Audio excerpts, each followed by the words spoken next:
Hello, chào tất cả mọi người đã quay trở lại với video mới nhất của mình nhá mọi người nhá. Đấy, hôm nay thì mấy anh em mình đang làm thịt heo mọi người ạ. Đấy, có hai anh kia đang làm thịt heo để tí nữa mình cúng dường nha mọi người nhá. Đấy, tại vì mình giờ chưa có cúng dường lần nào á. Theo phong tục của gia đình mình thì cúng dường này kia mình thì mình chưa cúng, cho nên là hôm nay mình làm con heo nhỏ đấy để mình cúng dường nha mọi người. Đấy, mọi người hãy cùng theo dõi phong tục gia rai mình cúng dường như thế nào nha mọi người nhá. Đấy, nói chung là con heo này cũng nhỏ thôi mọi người ạ, hơn chục ký. Thì anh em cũng đã mổ xong xuôi rồi. Đấy, bây giờ cái này là để tí nữa cúng này mọi người này. Trong này là có vừa thịt vừa da mà vừa cũng là đủ thứ luôn. Đấy, những gì cần thiết để cúng thì mình sắc mình cúng, còn cái nào không cần thiết thì thôi. Để tí nữa kêu ông già làng nó cúng cho, chứ mình thì không biết cúng đâu mọi người. Chỉ có già làng mấy người già nó mới biết cúng thôi mọi người ạ. Bên này là thịt nướng, thịt heo nướng, để tí nữa anh em ngồi nhâm nhi nhé cả nhà nhé. Đấy, mình nướng thì thả xuống này thôi, không có đồ nướng. Rồi miếng này chín rồi, cháu kêu sắc ra đi, sắc nhỏ nhỏ ra, tí nữa ngồi nhâm nhi nhá. Đấy, cái này ngon lắm á. Đấy, tí nữa mình sẽ làm cái đồ chấm là xả nha mọi người nhá. Xả rồi với ớt để làm đồ chấm. Còn miếng bên này chưa chín, đang nướng đây cả nhà này. Wow, mùi rất là thơm luôn. Giờ mình sẽ giả ớt nha mọi người nha. Ớt thì ớt xanh, không có ớt chín. Ớt xanh như này nó mới ngon, thơm mùi ớt. Đấy, tí muối vào cho nó mặn mặn xíu, bột ngọt vào nữa.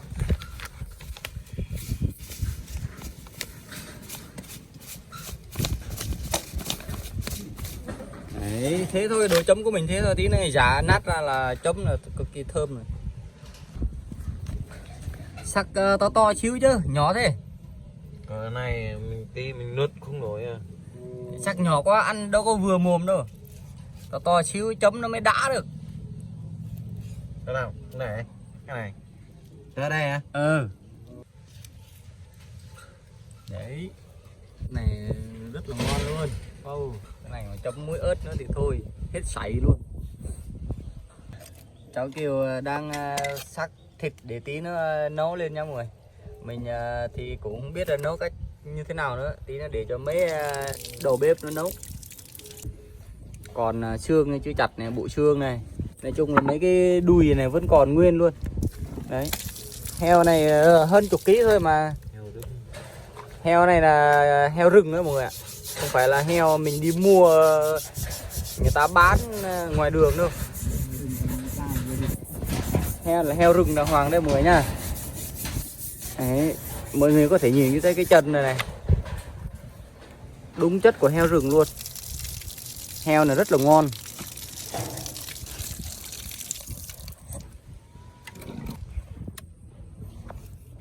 Anh luôn đang băm xương nhá mọi người. Xương này heo hơn chục ký nên nó cũng mềm thôi. Chặt chút xíu là nó đứt rồi, nó không có cứng. Heo này mà làm heo quay là đúng bài ấy nhà cháu kêu nha. Heo này làm heo quay là hết sảy luôn. Nhưng mà hôm nay là mình làm thịt heo này để mình cúng dường, cho nên là mình không có quay được mọi người. Nếu mà mình ăn chơi liên hoan này kia thì mình quay nó mới ngon, thấm gia vị này kia nó mới ngon được. Đấy, xương nó rất là mềm luôn, chặt chút xíu là nó đứt rồi. Tốt là phải là thời gian sang yang cũng có một gang này họ phải về là vui này phải vui như là kênh ra cái tin này đồ rong vui rong mò như rong bê như nó lại là cái tủ là chả nè là cái gì nằm dè nằm nghẹt ta họ phải về này anh em ghi em dân và bên nào phải vui ở đây này đâu là giờ chạy yang cũng có một kênh ra cái gì mặc về hiểu về màu lô rô màu con màu ngâm về nằm dây nằm ghét ta đùm mua như đùm bùi đùm bê đùm ruộng nạ nam hầm ghê hầm dần như cô hè hôm nay mình lao mình gà này mình gà đi tôm mặn rạ chẳng một đây nhiều đây không luôn mình ruộng không có con ngàn mình nhưng mà phải nhớ có phải đi vào từng gà ra đi mình bỏ ra bạc cái bỏ ra bạc con lệ nè tôi phải về từ nhà với đấy mình lo đùm nông như nó là kinh gan người từ vô tổ từ ngõ thằng bên đang bằng lên tay thế này kinh ra cái đi thịt giò đồng xuôi người bị kinh ra cái đi này để thôi yang sang yang no yang pergo yang mau wa nyu yang hungry yang dân tôi yang sang yang no yang pergo mau wa để nhìn mấy bông là tay bùi thằng bùi này này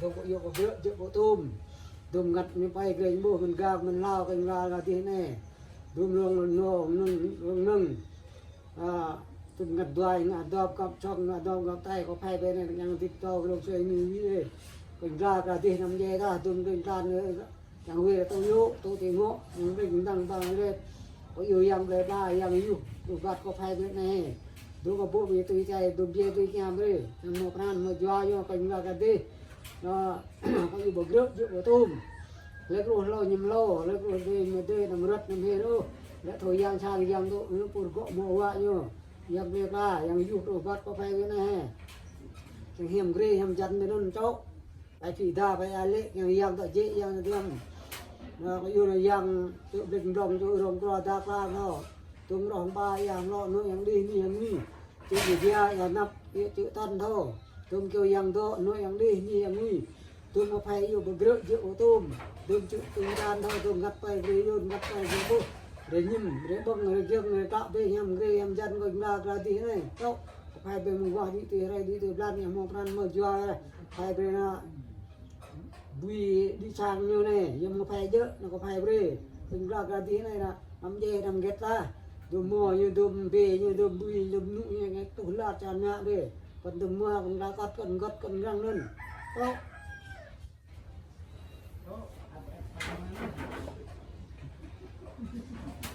ăn cái gì đây là con gì đây nhỉ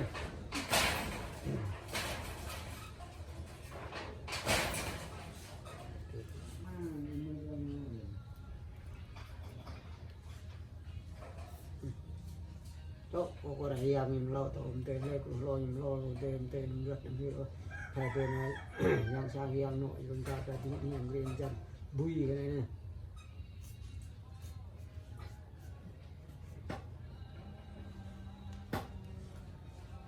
nè cái phát này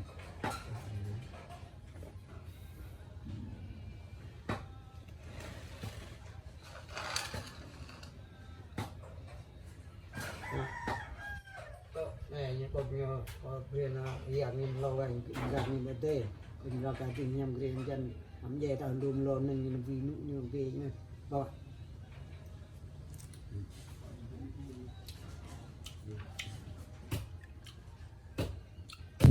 đấy mọi người đã cúng xong rồi nhá mọi người nhá.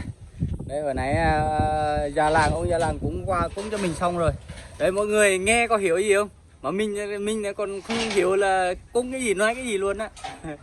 Nói chung là ông già làng cúng thì nói chuyện với giàng á mọi người thì mình cũng không hiểu được đâu. Đấy. Chứ mình là cũng là người Gia Rai mà mình nghe còn không hiểu thì các bạn làm sao hiểu được, đúng không mọi người ạ? Cuối cùng đã cúng xong rồi, giờ chỉ còn chờ hai ông kia làm mùi chín là tí nữa ngồi nhâm nhi thôi mọi người, ngồi uống rượu ghè thôi. Mọi người hãy cùng theo dõi nhá. Làm nhanh đi anh Lô để chín tí nó còn ngồi nhậu chứ. làm chưa xong. Mấy bác đang ngồi chờ đấy, nhanh đi cho kêu nãy giờ sắc một ít để chưa xong luôn này. Ủa, còn mấy hai cái này là để lại nha mọi người nha. Cái này hai cái đùi này để lại. Một cái đùi là để cho người cúng giang hồi nãy đấy, còn một cái là để cho chủ nhà nha mọi người.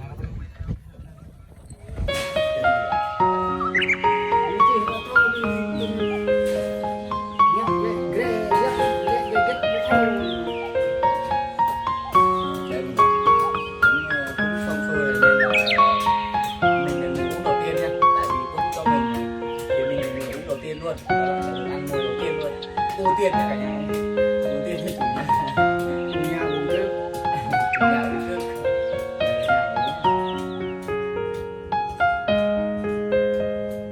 Vậy, mẹ rất là nặng luôn. Nướng rồi này.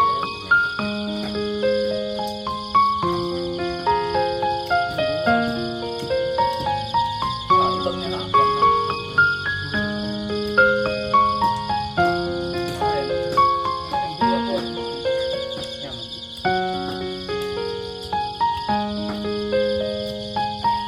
Giờ mình cúng xong rồi nên là mình có thể ngồi ăn uống thoải mái rồi nha cả nhà nhé. Để ăn mồi rồi uống rượu chè này các kiểu thoải mái rồi. Hồi này chưa cúng mà mình không dám ăn đâu. Cúng xong mình mới được ăn nha mọi người nhé. Phong tục tập quán của người Gia Rai mình nhá là cúng xong mới được ăn mồi. Và chưa cúng là dù là mồi mình nướng chín xong rồi cũng không được ăn luôn. Cúng xong cho giạc ăn trước mình ăn sau thôi mọi người.